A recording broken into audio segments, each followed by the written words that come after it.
يا حبيبنا علي شايل الله شايل الله.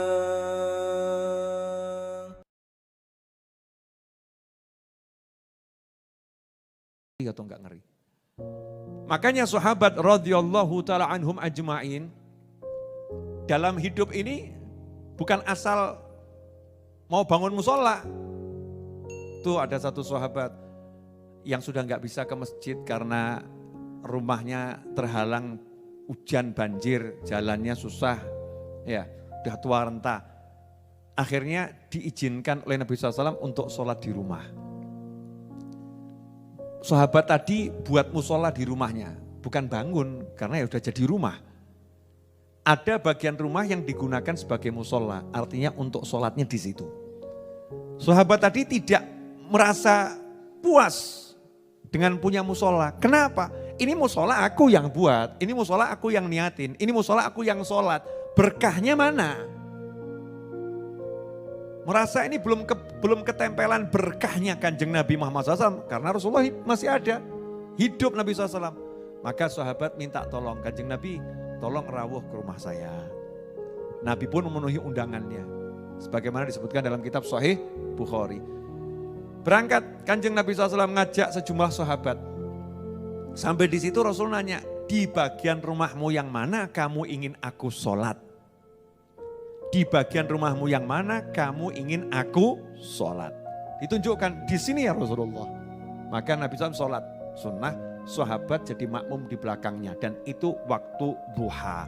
Itu menjadi dalil jawaz bolehnya sholat duha berjamaah. Jawaz. Karena enggak sering Nabi melakukannya. Jadi izin boleh sholat duha berjamaah.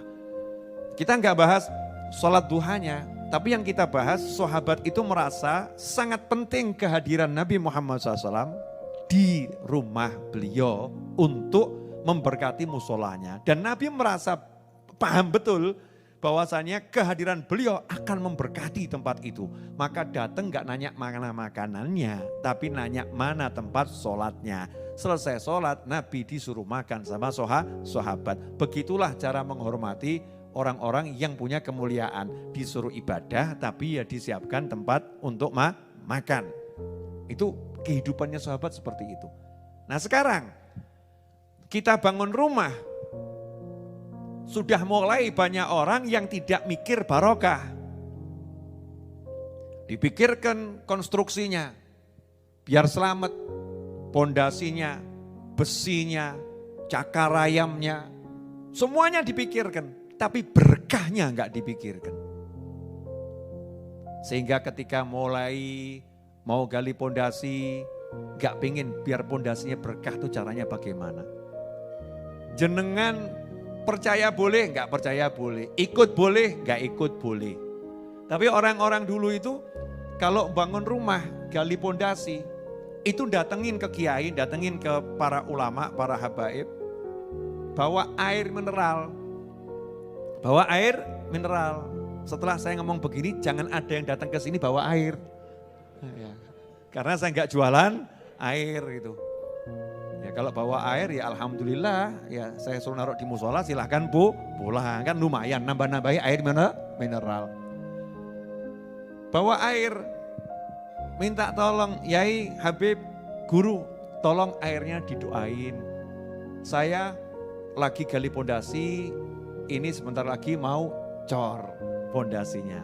Nanti insya Allah mau saya campurkan ke semennya. Menurut logikanya kontraktor manapun, apa manfaatnya? Apa fungsinya? Menurut logikanya orang-orang yang pakai logika. Tapi menurut seorang ahlus sunnah wal jamaah, yang lain saya enggak ngurus ya. Ini saya ngurus yang sama dengan saya, yang mau mendengar. Enggak mau ya enggak apa-apa.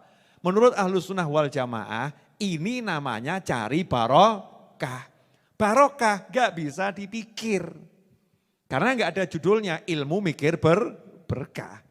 Berkah itu dilakoni bukan dipikir. Gak bisa, nanti saya kasih contoh.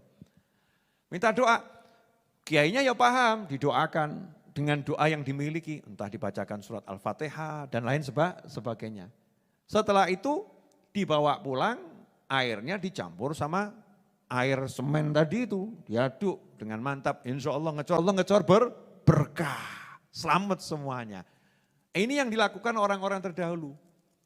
Makanya kalau kita lihat bangunan-bangunan yang dikerjakan dengan pondasi barokah, masuk ke sana hati rasanya adem.